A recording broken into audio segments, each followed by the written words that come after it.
Today, a group of students is learning about Japanese numbers, but they will speak in English to understand better. お金稼ぐ俺らはスターお金稼ぐ私はスタースタースタースタースターキラキラ私は So good morning class, today we will learn about Japanese numbers and then later you're going to recite it with me from 1 to 20. Yes? Teacher, are Japanese numbers difficult?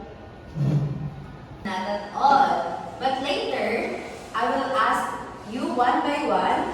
So let's start with number 1, which is ichi. Number 2 is ni. Number 3 is san. Number 4 is yon. Number 5 is go. Number 6 is roku. And number 7 is nana. Number 8 is hachi. Number 9 is kyu. And number 10 is ju. Yes? Sounds easy. What about 11 to 20?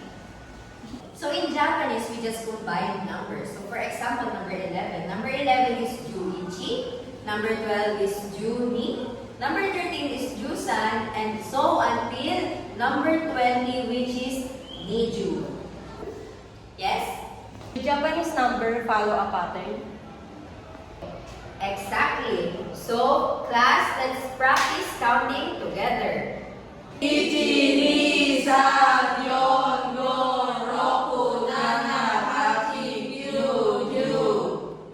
So class, let's practice. So what's number 7 in Japanese? Yes? 7 is nana.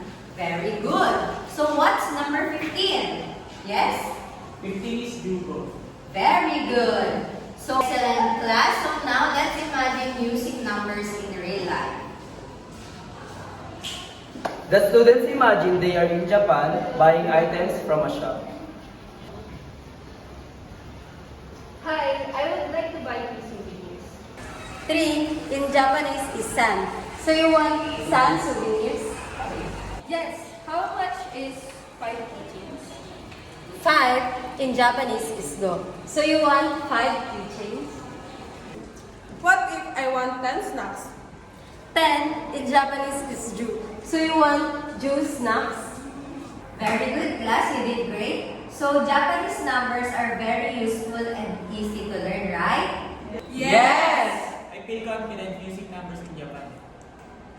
So thank you so much class. I hope you've learned something and see you next week and be safe. Bye-bye. Ingat. Bye.